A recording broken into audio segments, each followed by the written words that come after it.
Hi, I'm Ed Whittingham, and you're listening to Energy versus Climate, the show where my co-hosts David Keith, Sara Hastings-Simon, and I debate today's energy challenges, highlighting the Canadian context. If this is your first time joining us, Energy versus Climate is a live webinar and podcast that drops every other week. Visit energyversusclimate.com to register for updates and get exclusive access to join our live webinars, ask us questions, and engage with us directly. On today's show, we pick up where we left off last time by taking a deep dive into the recent Canadian federal budget's big bet on electrification. To make sense of it, we enlisted the help of Dr. Blake Shaffer of the University of Calgary. Without further ado, let's jump right into it. Hello, everyone, and welcome to Season 4, Episode 9 of Energy versus Climate. My name is Ed Whittingham, and I'm joined by my co-hosts, Sara Hastings-Simon and David Keith. You will recall, dear listener, that our last show was on March 28th, and that was the day of Canada's federal budget. During that show on contract for difference policy that we did with Chris Bataille, if you haven't listened to it, I encourage you to go back and give it a listen.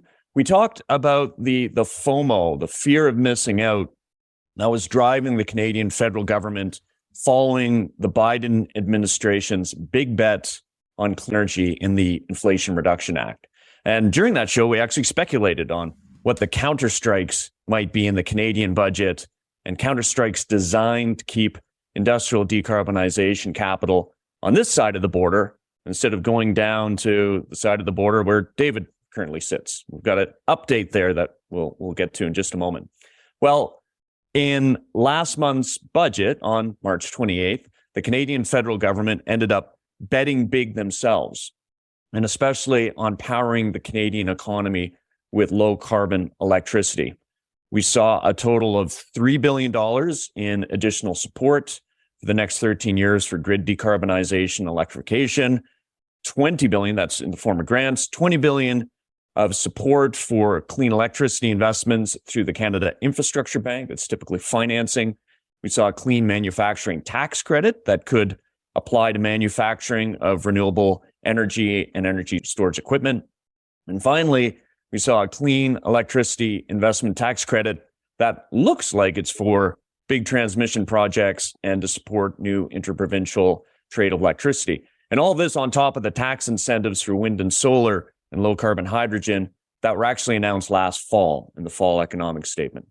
So why this big bet on low carbon electricity, and why this emphasis in the first place?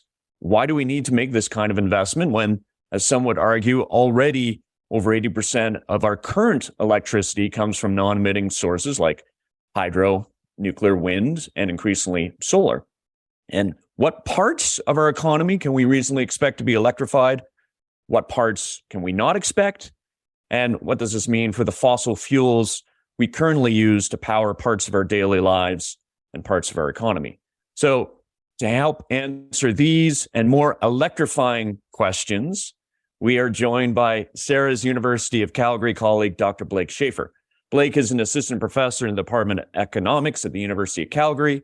He works on electricity markets, climate policy, and energy transition, and frequently provides advisor services to governments at various levels. Blake had, prior to returning to academia, a 15-year career in energy trading. He specialized in electricity, natural gas, and emissions markets. And he is also the author of a recent report entitled Technical Pathways to Aligning Canadian Electricity Systems with Net Zero Goals, which is entirely on point for today's discussion. So welcome, Blake. Thanks very much for having me. It's a long-time listener, first-time caller, so I'm excited to be here. Great. Well, we're excited to have you on as a guest. So what we're going to do today is Blake and I will run through a quick and dirty primer session on electrification.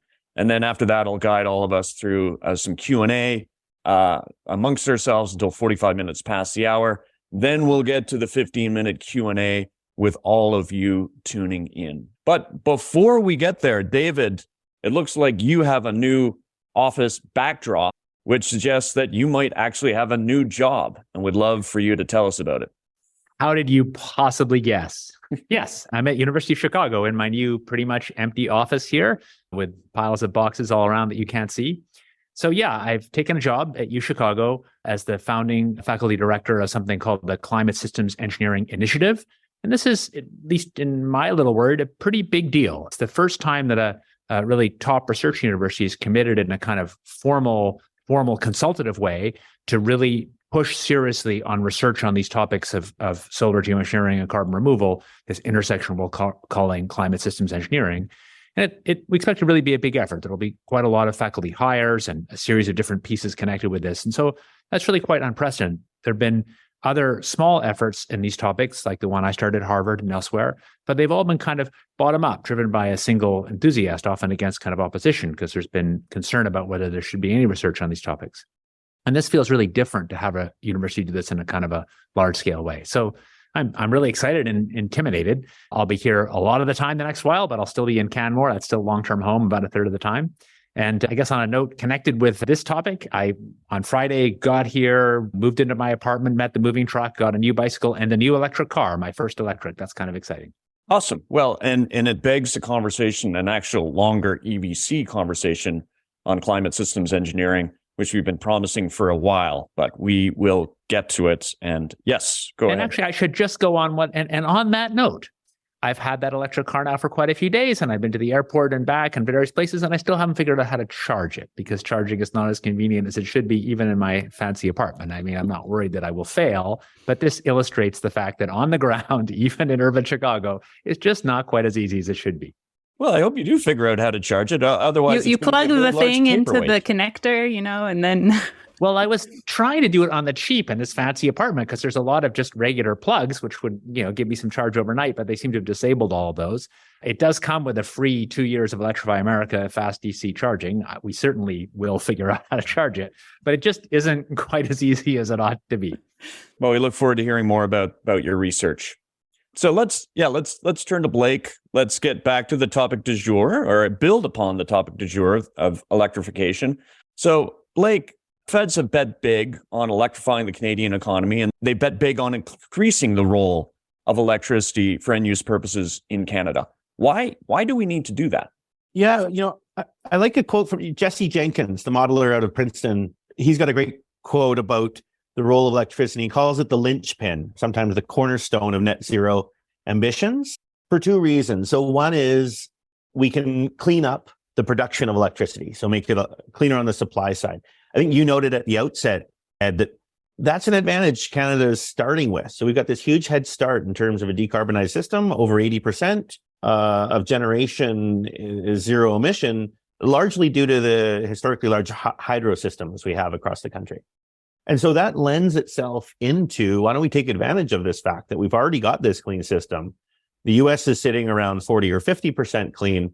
They've got to, what's the word I'm looking for? Like walk and chew gum at the same time. They've got to clean up their system while they electrify to get the benefits out of it. In most of Canada, I'm sitting here in Alberta, so we're kind of one of the big exceptions. In most of Canada, you can jump right into electrifying other processes or other parts of the economy and get the full environmental benefit of leveraging clean electricity. So I think they're looking at that and saying, hey, we can look at transportation across Canada. That swaps between 1 and 2 in terms of the biggest sector for emissions. We can electrify that, and we don't have the issue in most of the country of charging those cars off of coal. We can charge it off clean power. We'll look at buildings, so heating. So that'll be another sector. You had Chris Bataille on your last episode.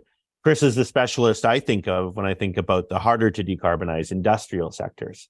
And so those might trail, but we're already seeing some inroads into some of those areas like steel and cement that he looks at. The challenge there is really high heat needed, but eventually we'll get there. But transportation is really one of those ones. And, David's a prime example. There we've got a recent convert into electric vehicles, not without its challenges, but that's one where the switchover is going to be relatively easy. The cost differences are shrinking. And so I think we're going to see that move very quickly here in the next few years. Gotcha. So, to summarize, it's a bet that we're going to electrify parts of our transportation system.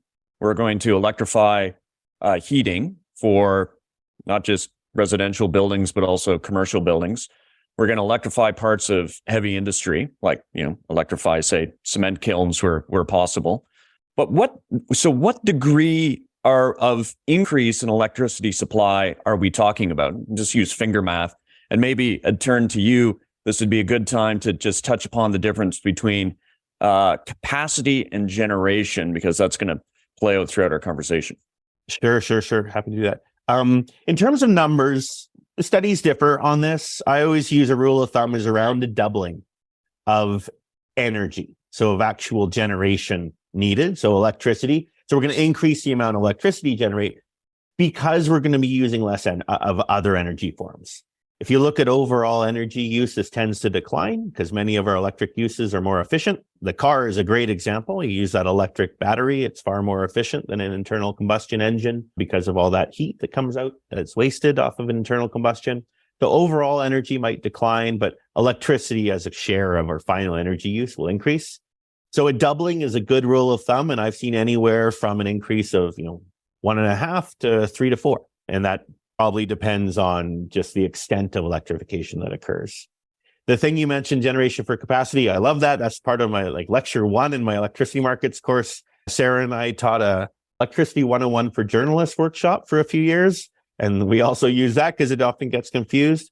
So think of capacity. We measure that in units of watts or megawatts. That's the instantaneous ability to provide power. So instantaneous, it's like a flow. Energy would be measured in watt hours or kilowatt hours or megawatt hours. So if we have something that can produce 1 megawatt and it runs for 1 hour, it produces 1 megawatt hour of energy. And that's actually what we use. So think of that as some stock, some amount. So this matters a lot as we move to a system that has a lot more renewables in them, because historically, energy and capacity were kind of coupled. You have a gas plant, it's got 100 megawatts of capacity. You can rely on it maybe 80 to 90% of the time to deliver you 100 megawatt hours over an hour. With wind and solar, that changes. So we're kind of decoupling this concept of firm capacity and the energy it produces. So we're likely to see a larger build out of capacity because the assets that we're going to have in the system with more renewables run at a slightly lower capacity factor. They run less frequently. Ballpark numbers, solar, you can think about getting around 20%, wind around 40%, whereas a gas plant, an efficient gas plant would be somewhere around 70 to 85%. And so we'll be getting a lot more energy out of these other sources, but we'll need more capacity to deal with the lower capacity factors. Okay, so generation capacity have been moving roughly in lockstep to date, but if you need to double generation, then finger math again, you likely need to triple capacity? Perhaps more, perhaps even more so. Now, one thing I think we'll get into today, this is really the area of focus for me in my research, is the answer to that question, how much extra capacity you need, really depends a lot on when you're going to need the electricity. To the extent we can be flexible on our demand and start moving demand around, you need less capacity. Historically, we don't like to do that. When I want my electricity, I want my electricity. And I don't think that's going to change for a lot of people, but there's some margins where it will be possible. Again, I'll go back to EVs. That's a really interesting area that we can talk about in terms of more flexibility there. So to the extent we can have some more flexibility on the demand side, we won't need as much capacity on the supply side. That is a really interesting area because there's technical engineering aspects, but really the bulk of it is social. It's behavioral. It's how we're going to interact. And it's asking people to potentially change the way they interact with their electricity system, which will deservedly get some pushback. And so I'm really interested in that because there's huge savings to be had if we can get some more flexibility. Sure. Well, maybe you can expand upon that because, a change in how consumers think about their relationship with electricity. So I'd say my relationship with electricity right now is parasitic or one way. I demand and it supplies. Yeah. So what kind of change are you talking about? Yeah. So let me use a concrete example of something where like EVs. So EVs are interesting because unlike most electrical devices, when we want the service that comes out of them, say a light bulb, we want the light. That's coincident with when we have the electric draw. Those two things happen at the same time. Because of that big battery that's sitting in David's car, that isn't the case for EVs. The driving service, moving around your city, isn't going to happen at the exact same time when you're charging. So we decouple that. And by decoupling that, that gives us tremendous flexibility. We probably don't have flexibility around when we want to use the service. You know, when David needs to commute to work, he's going to commute to work. There's small margins of adjustment there. But there might be a lot of flexibility around when we charge. And so what do we need to think about rather than just, come home, plug in at 5 p.m., which is really going to lead to a huge increase in capacity needs. If everybody is coming home, adding to what is already a peak at around 5, 6 p.m. with, lighting and uses around their home, all of a sudden everybody's charging in a level 2 charger, which draws around 6 to 10 kilowatts, which is 3 to 4 times a normal home. And everybody's doing that. That just means we need a ton of capacity in the peak. We need to encourage people to change when that happens. So one is we need incentives. And I've got some studies and there's been others where we show like a moral suasion, a nudge, does nothing. It really does, sad, but it does nothing. You need some incentives. You need some money on the line. And it can be really small is what we're finding, like really small. But you also need to make it easy. And that is the key thing. And I think that's sort of common sense to most of us. You need to make it easy for folks to shift. Asking people to run around the house, turning lights off or changing when they heat their oven, those aren't going to work. There's inflexibility there and there's too much opportunity cost on your time. But making it easy, and increasingly we can, because all of these devices are connected now through telemetry. I can use my phone and talk with my car. I can use my phone and talk with my oven. I'm not that bored or lonely to do so yet, but it remains an option. But EVs especially, there's apps now where we can control it really easily. And it's also material. Asking people to do this for saving money on 1 kilowatt hour shifting, if that's $1 per kilowatt hour, it's a big number. They're not going to do that. Run around and create discomfort in your home, save $1. I risk, leaving a cold shower for my spouse and tell her I made $1. That's not going to work. But an EV has a 75 kilowatt hour battery in some of them these days. If you can save $1 per kilowatt hour, avoiding some critical peak, you're going to do that. And it doesn't have to be that much by any means, but all of a sudden the dollars start to add up. Yeah. Yeah. But it gets to that challenge of, for instance, just because my phone can talk to my thermostat doesn't mean I'm actually going to use my phone to talk to my thermostat if I really don't have a strong incentive to do so. But so Sara, I'd love to turn to you. You look at electricity a lot. So, Blake had just mentioned that generation capacity, needs to triple or higher, let's say quadruple. That's aggressive for us to get to net zero when we face NIMBYism, we face bananaism, the more virulent cousin of NIMBYism, build absolutely nothing anywhere near anyone. We require these behavioral changes of people. We need to do this to get to a net zero grid, and we've got some regulatory sticks and carrots. But it still seems aggressive when the challenges are often societal and political rather than just purely economic. Yeah, two thoughts on that. Definitely make it sound challenging. I think one thing to keep in mind when we think about the build out that we need, and that doubling of electricity, say, let's call it out to 2050, that translates to something like 2.5% of growth per year, which is really significant if we compare that to the last decade or so of growth in electricity in Canada and in North America. But it turns out that's actually, that last decade is sort of special in that it was a decade where we actually made some really significant progress in energy efficiency, a lot of it coming from lighting in that case. So, LEDs and really being able to reduce the amount of energy that we need that really cut the growth. And so if you go back a little bit earlier to the period from, say, 1960 to 1990, we saw electricity growth in Canada of 4.8% a year during that period. So almost double the kind of growth that we're talking about we had. Now, granted, as you said, I think that there were perhaps less issues of NIMBYism during that period, and arguably also there was much less kind of proper consultation with First Nations groups, and so I'm not proposing that we go back and do everything like we did in the 70s, but I do think that that's an important metric to keep in mind, in that this is a challenge that we have to build, but it's not a challenge that we haven't in some ways done before.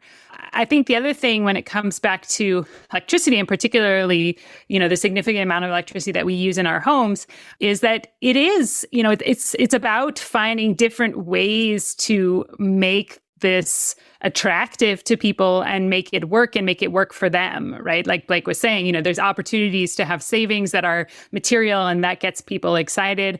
There are opportunities to have ways that you're using electricity to do things that are actually just more convenient or more comfortable. When we talk about electrifying heating in homes and doing that, yes, there's an element of an efficiency piece there, but making a home that's more efficient and that has a better heating system, that's also just a comfort issue as well, too. And so I think that we do have to get away from kind of selling this, if you want, as just purely we've all got to do this because of the climate challenge, and look for the opportunities that are going to get people excited about. Maybe it's not talking to their oven with their phone, though I have to admit I have used my phone to preheat my oven to make dinner while I was on a call. So it can even that can be convenient as well, too.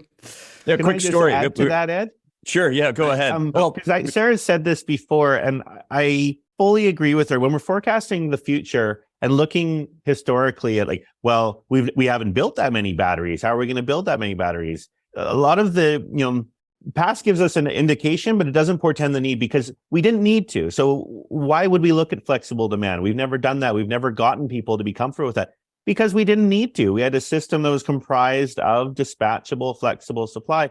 As that's changing, we need to change our mindset. We also have the technology. The other one on the build out, I fully agree with what Sara said there. Yeah, we haven't seen that type of growth because energy efficiency has slowed down the need for it. However, if you look at a microcosm of Canada, if you look at Alberta, we did get that kind of growth because we had that massive industrial growth. So we were building probably around 2 to 3% per year because of the electrical need for the oil sands, largely. So there's a huge electrical need there, and we did it.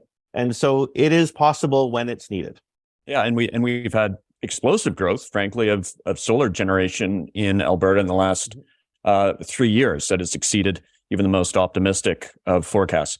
All right, David, I know you've done a lot of work at electricity earlier in your career. The first time actually I met you, you came in to talk about some of the research you'd done on large-scale wind generation, and I remember you talking about some of the exciting challenges that we would have around decarbonizing grids. So what are your thoughts? Yeah, a couple things. That was a great primer, but I guess I have a couple nerdy comments to say. One is it's important to be clear about the difference between capacity factor and availability. So capacity factor, as you know, is the average amount the system asks for something to produce as a fraction of its peak. So yeah, wind is with solar is 20-ish and gas plants are 70-ish. But availability is the fraction of time that they're there if you ask for them. And gas plants are typically in the high 90s for availability. And in terms of the challenges of managing the plant, that's really a better comparison. The point is the 20% for solar is just as much as there is for solar. The 70% for a gas plant, and some gas plants will be higher and lower, is an economic outcome of a system is trying to optimize for lowest cost. So it's really not, you got to be careful comparing those numbers. I guess another thing to say is maybe I'm just picky about this, but I think it's very fair to call wind or solar or hydro zero emission because they're effectively zero emission. No problem with that. I'd be a little cautious about just blanketly calling them clean. There's no question that fossil fuels are terrible and that we need to move away from fossil fuels, but these alternatives are not necessarily so perfectly clean, and particularly on some environmental measures, hydro is pretty bad. And wind also has significant land use footprints and even a climate footprint. That's not to say that given a choice, of course, I would choose wind over coal, but any large energy system has impacts. And I think one thing I worry about is in our rush to deal with the climate problem, which we have to deal with, that we forget other environmental consequences that we need to keep thinking about. Yeah, that's a good point, David. And though we can trust the opponents of renewable electricity, and there are many out there, to always remind us that there is no free lunch when it comes to energy, which we talk about a lot on the show. And going back to when I first met you, and perhaps I've said this before, but I think you said when large production and you're imagining that sort of the heartland of North America, full of wind turbines and the spots for the highest wind resource, you thought the environmental benefit to liability ratio might be 20 units of benefit to 1 unit of liability. And you revise that down to probably 5 units of benefit to 1 unit of liability. if I it recall depends. correctly. I think I would try to never do that without saying what benefit. But I think the specific thing I remember saying when you had me talking to the Pembina leadership at one point was I'd looked at the Pembina website and it just talked about bioenergy as like a clean energy source. And I tried to really shake you guys up and say, look at what happened in the UK. We switched to being dominantly fossil fueled from dominantly biofuel around 1800. And it was because there was kind of environmental holocaust where that use of biofuels was just immensely destructive. And I think there certainly may be places where biofuels are the right answer, but I was trying to poke you guys a little bit to say there's kind of a problem with a group that's an environmental group. That's the sticker on the can is environmental group, just kind of unabashedly saying biofuels might be a good thing when we have this just immense historical and ecological knowledge that they can be hugely harmful. So I get that we all sort of know that. We certainly say this in the show a lot, but I think that certainly gets lost in current environmental advocacy. And it's important that we keep thinking about that balance because we have real choices to make as we decarbonize. Yeah, I remember that time you briefed Pembina's leadership and you and I went canoeing together on the Solstice float after that. Some of my colleagues, after you poked them, wanted me to poke you out of my canoe. Yeah, I know. We're sort of mid-river. All right. Luckily, you restrained them. I've showed great restraint over the years. Great restraint. But actually, maybe just one. I really like the way. Sorry, Blake and Sara both ended. I think one way to talk to people is to show them this steady kind of century-long increase in the fraction of final energy, which is electricity. I think there really is a deep way in which because of climate, we have to accelerate the transition, but we're pushing the system in the way it was moving anyway, which is basically to electrify everything.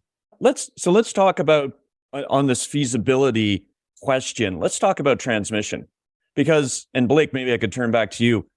Why should transmission, I constantly hear of transmission being a bottleneck, and particularly in this province where it's become terribly politicized. I don't quite understand why it should be a bottleneck when we've got non-wire solutions at our disposal. And we've actually, I mean, to Sara's point, sure, it's not the halcyon days of the 1970s where we're building new generation capacity here, new pipelines there, social license wasn't even a term. But we are clearly still building generation capacity. We're building new transmission, but everyone talks about it being this massive barrier. We could say, okay, well, it's a barrier. It's going to be difficult to build. We'll build less, but we also have non-wire solutions at our disposal. You know, we've got in this province, in Cypress County, a solar project, Jurassic, coming online next year, 220 megawatts AC with 80 megawatt hours of battery storage. And there are plenty more examples like that. So help me to understand why transmission continues to remain the sticking point. Sure. Well, let me start with where you just left, though, on non-wire solutions, which perfectly correct what you just said. Those will be increasingly useful because we've now got this situation where we're building a lot of solar in the south and the really southeast part of our province where there wasn't as much generation before. And so if you're going to build transmission to meet the peak of solar, say it's a 200 megawatt solar farm, Jurassic, and that line's only going to get used 20% of the time. If that was the only thing there, that's clearly going to be an expensive proposition to add it on. Now, obviously, you're going to have other assets, so you're going to try to increase the utilization rate of that transmission line. But if you can co-locate storage, what that does is not just about smoothing the generation of solar into the evening. It's not really about that. It's doing that for the sake of using more transmission, allowing us to build less than the peak solar output of transmission and get a higher utilization rate on the transmission. So that's going to be really important as we build out in new parts of the province, that we think about that co-locating aspect to allow us to build less transmission for these same assets, get a higher utilization rate. Where transmission presents as a real bottleneck, in my view, is when we start talking about things like interprovincial transmission. There's already challenges building in province, but interprovincial in Canada is a beast into itself. Largely because in Canada, every province is really its own master of its electricity system.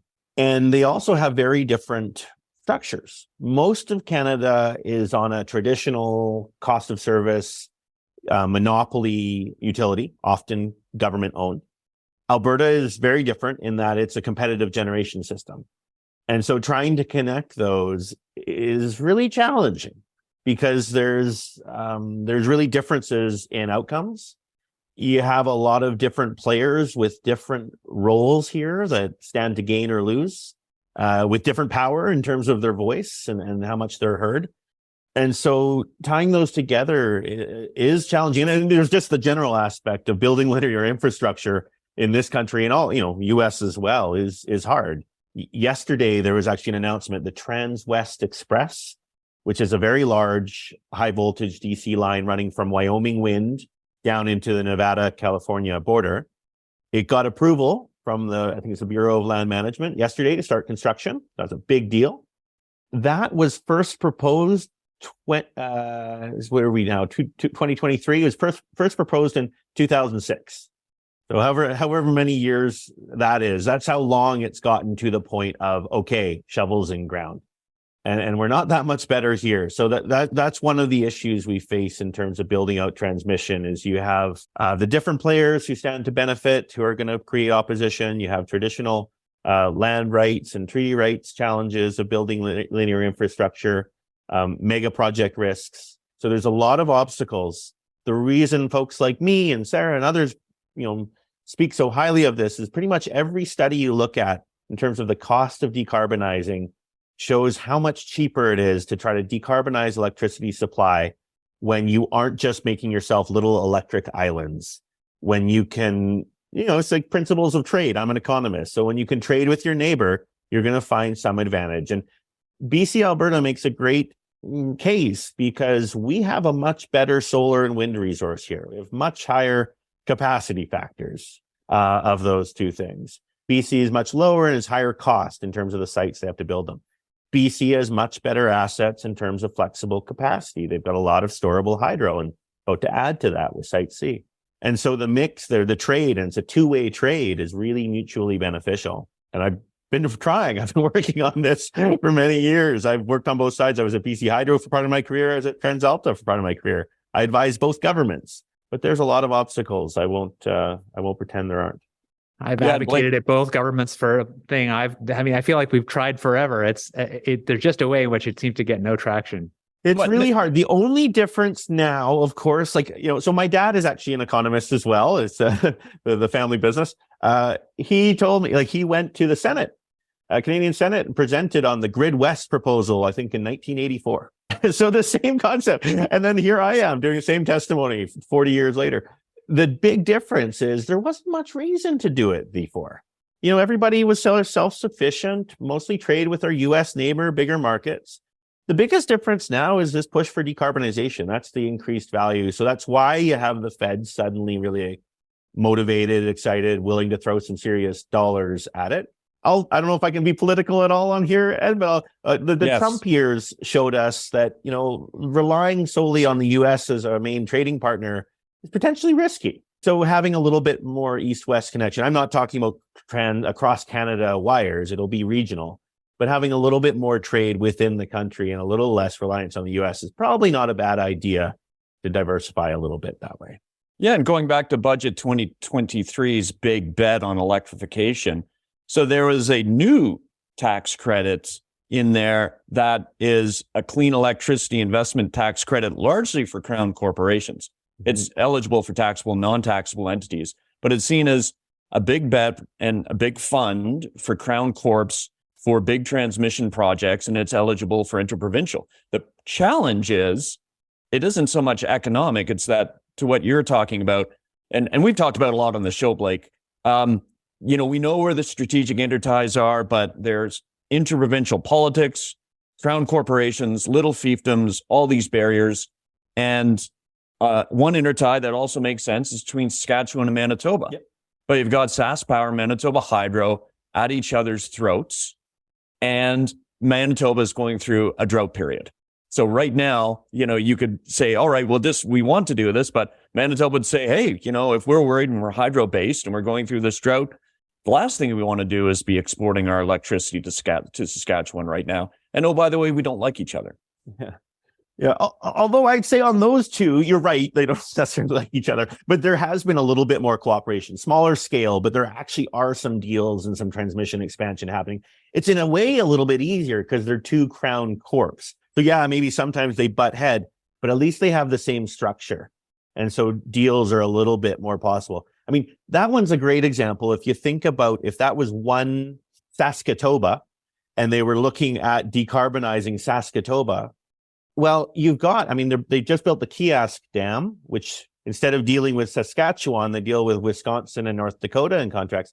They have the Kanawapta hydro facility as their next big project. And I fully agree with what David said in terms of caution around, mixing up clean versus zero emission. Like large reservoir hydro is not without environmental consequences. So you really want to think through that. But if it still made sense, there's a massive potential decarbonization with flexibility, very close in terms of being able to connect through to a region that doesn't have those types of options. I think the point is we have a bunch of hydro now. And for the hydro we have this terrific resource that we could use to help manage intermittency that really is a kind of national treasure, even if that treasure was bought at big environmental cost.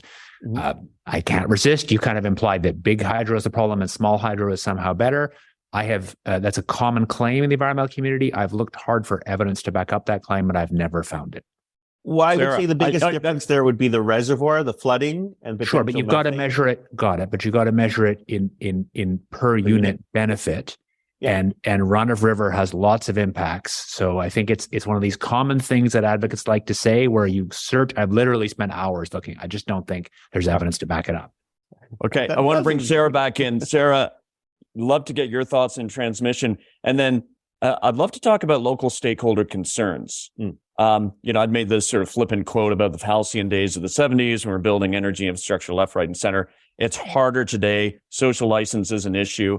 And frankly, in the province where three of us sit right now and where David spends a third of his time, we have real local stakeholder concern around the explosive growth that we've seen, particularly in solar electricity in the last few years. And we've got a premier who frankly has been on the warpath against renewables, and it could very well become a pointy election issue. But Sara, your thoughts? Yes, I mean, maybe starting with the interties, I think I come to all of this with a technical background, right? But I think the more time that I've spent and is looking at these challenges, the more convinced that I am that it's really not so much, in many cases, about the technology, but about the people or the structures that they're operating in. And I think that's very true for the intertie situation. And, when it comes to especially the crown corporations, but then also the entities that regulate, Alberta's deregulated market, I think one of the big challenges there is that they simply don't have a strong enough mandate and a strong enough requirement to look at decarbonization and to have that as a target or a goal at the same level that they have, providing electricity, reliability, cost, things like that. So I think that, until you get there, it's going to be very hard to get the kind of coordination that we actually need, because as I think Blake was saying before,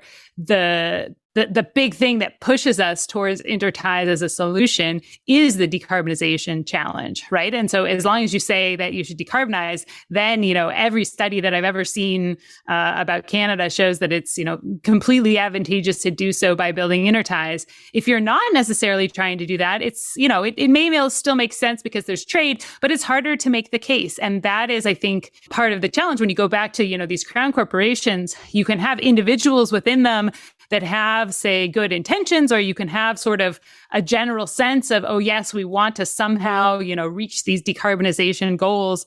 But they both, by law are following these very strict, mandates that they have around what they need to prioritize and what they need to focus on. And then also simply they are, all individuals working within an institution. And so they, have their own views and opinions. And so I think that, to me, one of the biggest pieces missing that, I'm not trying to say that it's going to solve all these other questions that we're going to talk about in a second, but it will, I think, still go a long way towards saying, if every crown corporation across Canada, every crown, electricity corporation across Canada had the mandate of decarbonization at the same level, obviously we need to have reliable electricity. It needs to be cost effective. But if we could add that third pillar of the stool of it needs to be zero carbon, that would, I think, really change the way that those different organizations and groups are working with each other and lead to a lot of that collaboration where, if you're worried about your drought year, what you might actually do then is look at, can there be wind and solar development that happens in Saskatchewan that helps to,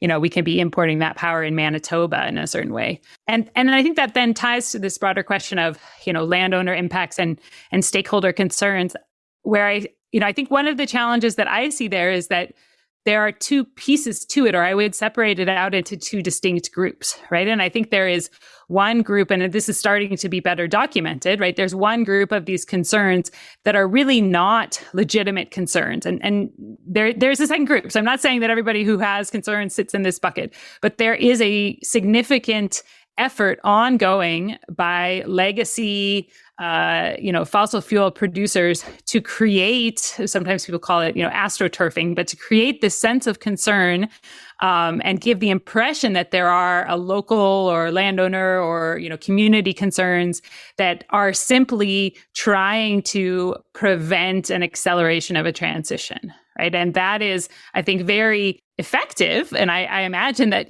groups are doing this, organizations are doing this because it's very effective. It very much mixes with, the real concerns that individuals have around how we create consultative processes that don't just run roughshod over, environmental and land concerns. I think on the second one, with good processes in place, I think you can get there, not least of which because the systems as a whole are much lower impact when they are renewable than the fossil alternatives. And so, I think you can arrive at that better outcome. But I think one of the biggest challenges is the mixing in of this sort of delegitimate concerns, if you want, that are being manufactured. And let's not discount the increasing distrust of institutions, and particularly public institutions. And if you look where a lot of the development is happening and the explosive growth in renewable energy, and particularly in solar, it's gone from 75 megawatts to 1,100 megawatts in 3 years. It's like, in the analogy I heard recently, it's like the car replacing the buggy in terms of, electricity generation locally. But this is in a place where a lot of landowners and municipalities, they're saddled with orphan wells, they've lost their property taxes, and they've frankly been screwed over by not all, but some parts of the oil and gas sector. And they don't think that the regulator, even if it's a different regulator, it's not the AER, the Alberta Energy Regulator, it's the AUC, the Alberta Utilities Commission. They don't think they're protecting them from basically orphan wells 2.0. And these big public institutions say, don't worry, trust us. And we've got this massive movement of, no, we don't trust you. And so we're going to put up these barriers to you kind of doing what you want to do when we have control over our home turf. And I think that points to part of the solution, right? Which is you have to actually go back and fix the orphan wells 1.0. I think that's not indistinct from the challenge of, the next round of infrastructure that you want to build in a region, especially in a region like Alberta where you're living with that challenge. Because of course, why, you can say trust us. And I think there is something to the argument that the underlying economics of it all is a bit different because you're not, getting to a point with a solar farm at the end of its useful lifetime that it's, really just a liability. You can either keep it running or redevelop it. So I would argue it's an easier problem. But I think that's all the more reason that we should be, doubling down on fixing the orphan well problem now. Yeah. And I was at the Canada Strong and Free Network conference, which is the annual premier gathering of conservatives in the country. I was like the hen let loose in the fox house when progressive like me comes in, but full kudos to them for inviting me in and letting me say my piece. Premier Danielle Smith spoke there the day before, and she said three things about electricity. She said, energy. She said, Alberta is a natural gas basin, and heating Stow's electricity should be natural gas based. Our grid instability this winter is due to solar and wind. And the federal vision for Alberta is making Albertans dependent on unstable energy. That's a softball, by the way, a long ball, Blake, if you want to get political on this show. And maybe we'll give you 30 seconds on that, and then we're going to start taking questions from the audience. Oh, great. A lot to go by there. I like what Sara said. We've got to fix orphan wells 1.0 because that is being leveraged as a opposition to something that is materially different, solar farms, because you deplete an oil well, you don't deplete the sunshine. You can repurpose that right away with new panels. But that is being used for opposition. Is what about the end of life liabilities on solar? Maybe we need to impose bonding requirements on solar. Yet we have this massive oil and gas end of life liability where that's not seemingly part of the discussion. On the instability thing, just briefly there, this is something where I would say there's this issue of like the perils of bad forecasting becoming a real problem. So we're not alone here in Alberta. The International Energy Agency puts out a solar forecast every year that becomes almost a running joke because every year needs to be increased. It's systematically under forecast year in, year out. It's a classic chart. We have the same version of it here in Alberta. Our system operator has a forecast of renewables, and even 2021 was the most recent one, and they forecast less solar in 2030 than I think we have now. And that was the reference case. And we can joke about it. They're my friends, so I can chide them. But here's the real issue with that. Here we are now in 2023. We have 5,000 megawatts of wind and solar on the system, and these are what we call inverter-based resources. So they don't provide something that is crucial to the grid, which is frequency response. This is the millisecond to couple second responsiveness that deals with Ed plugging in his toaster. It's not a generator going up and down. It's frequency regulation. And so this is a stability issue. This is a problem. And so what has the grid operator done? They're responded by saying, maybe we're at a threshold for inverter-based resources. We need to look at spinning resources that are in fossil fuels. We need to curtail the intertie. So they're curtailing the intertie down to 1/4 of its capacity so that they can lean on the intertie to provide this in times of need. That's clearly not going to bode well, A, with our neighbors, and B, for the prospects of expanded interties. They have a plan to procure frequency response assets over time, and this can easily be done with batteries. They're a great resource for providing frequency response. So we have solutions. We're not alone in this. They have a plan to procure that, but it won't be ready for till 2025. So for the next 2 years, we're going to be dealing with some instability potential. So that's the reliability challenges. And we're going to face higher costs of electricity because we're curtailing imports during peak periods. And those are essential. It's like a large power plant effectively equivalent. And this could have all been avoided if we had forecast a reasonable level and gone and got ahead of the issue with all of the solutions that are out there, from batteries to making wind and solar grid forming rather than grid following, to improve demand response products. So I can see this report, which just came out, being something that's waved around as yet another, sort of knock on wind and solar, when I don't think I interpret it that way. I interpret that as bad planning. Yeah. Well, I want to turn to questions now, but to your point about me plugging in my toaster. True story. My wife and I were looking at new microwaves over the weekend, and the one that we were interested in, the shopkeeper said, well, it's not Wi-Fi enabled. Are you okay with that? And I was like, why would I ever need Wi-Fi to talk to my microwave through my phone? But, maybe in terms of demand response, I need to block out the hours when my daughter will heat her bunny pasta in the microwave so that we're properly managing the load. All right. Robert Tremblay, well known to EVC listeners, you've got a question around hydro provinces and decarbonization. Hey, you guys can hear me? Yeah. Perfect. Okay, so the question is, well, in Alberta, Saskatchewan, the Maritimes, there's more work to be done in decarbonization. In many of the hydro provinces, there's been a pretty slow uptake of non-hydro generation, maybe with the exception of Quebec. So will getting legacy hydro utilities to take renewables more seriously as a source of energy be a challenge to roughly doubling the amount of energy from electricity in Canada? Okay, I'm happy to. Three faces. Go ahead, Sarah. I'll jump in here. I mean, I think maybe I pre-answered this one a little bit in terms of saying, I think part of it is really needing those legacy utilities to have the mandate to consider that. And part of that is really having their governments basically give that mandate to the utilities to do so. But I do also think that, there is a challenge, and it's not, I don't want to come across as knocking the people that are working for these utilities, as that's not the intention. But I think that it is challenging when there is rapid change within a sector, right? And I mean, as we just talked about, that manifests itself in a deregulated electricity market like Alberta, where you end up having, it's individual companies that are making the choice to build. And so they build much faster than the system operator is expecting it. I think the way that manifests itself in the crown corporations and the regulated utilities is that they are probably not building as fast as, would make economic sense. And that can be, things as simple as access to information and access to prices, having a lag to them. And so when we have a situation where the costs, say, of renewables are falling quickly, and you have, cost data from a couple years ago that you're using for your integrated resource planning, that can lead to outcomes that say, you shouldn't build this next solar or wind farm. Instead, you should do something else. And, not to turn this into an argument about whether, deregulated electricity systems are better or worse for decarbonization. But I think on this one specific point, we've seen that the deregulated systems where you do have, competitive generators coming in who are able to kind of, that's their business, is to be looking at how to make money out of this. And they're able to, move more quickly and be more nimble.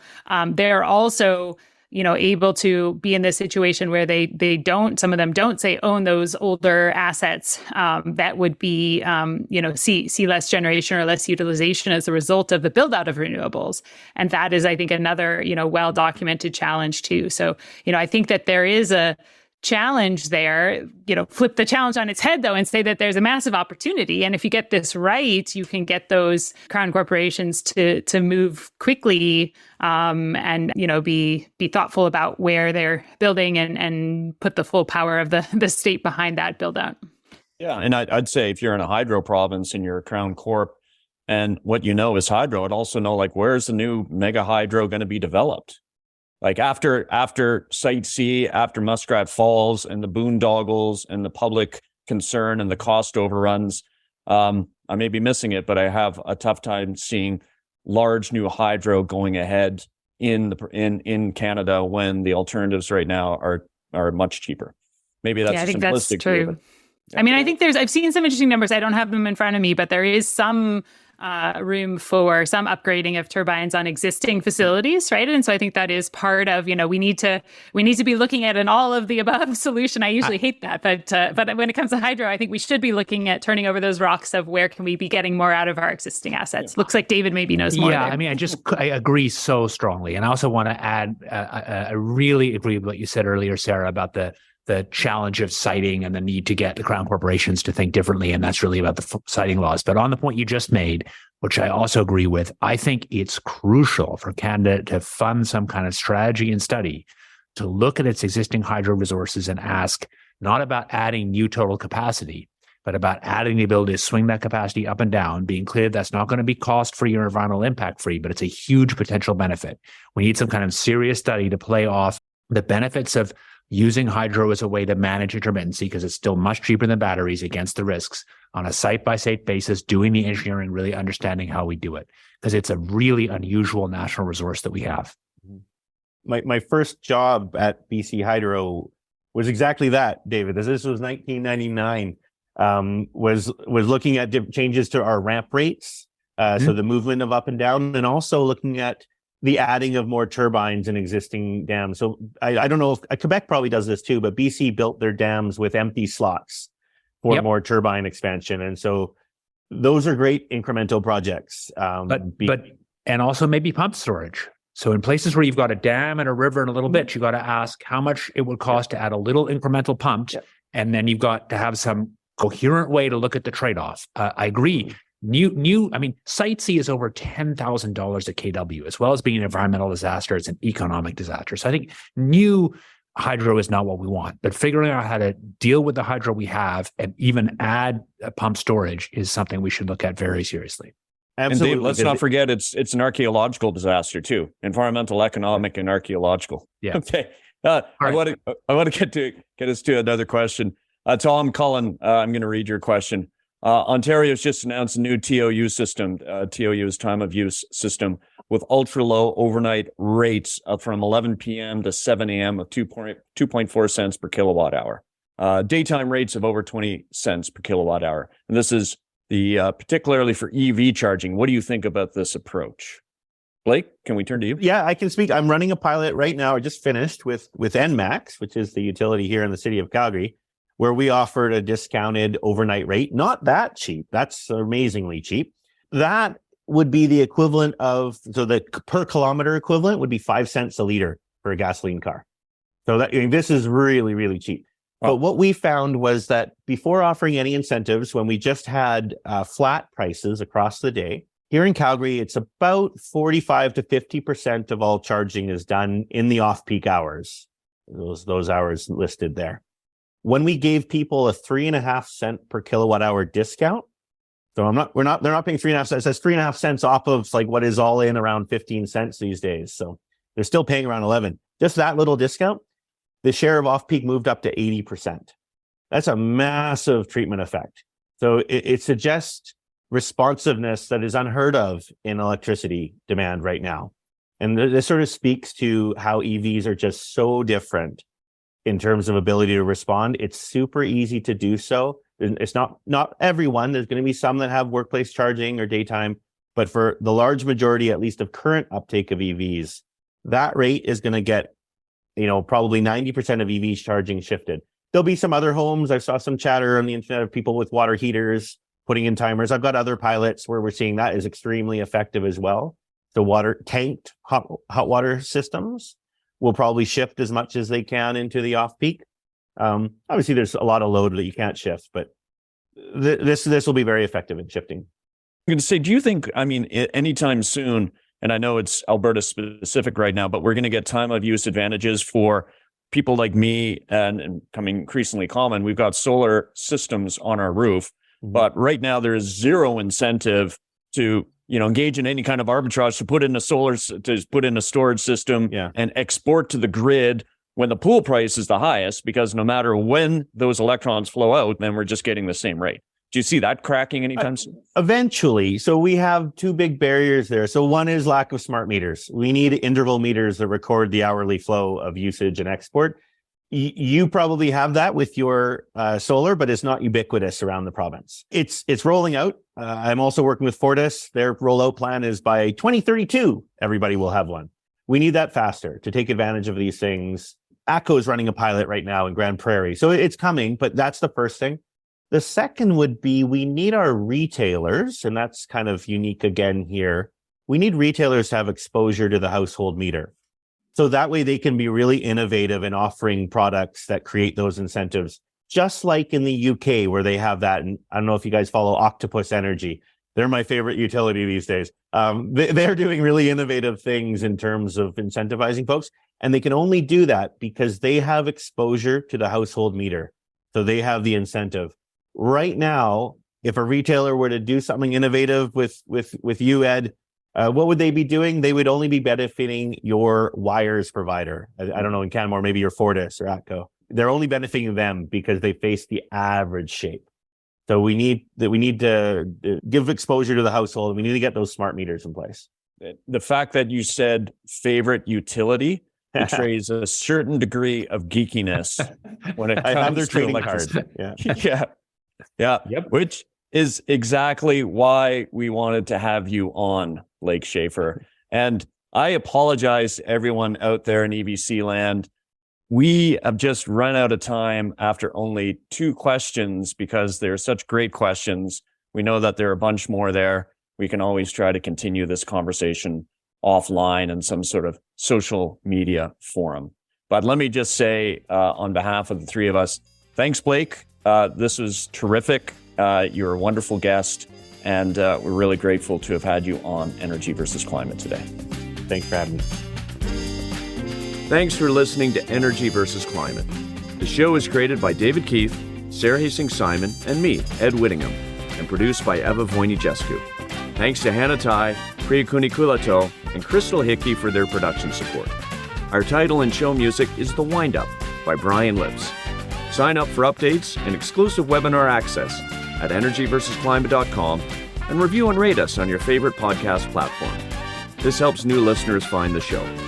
You can also send your feedback to info@energyversusclimate.com. We'll be back in mid-May with our final episode of Season 4.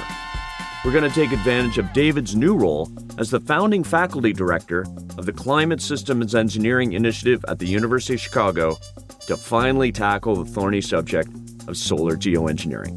You won't want to miss that show. See you then.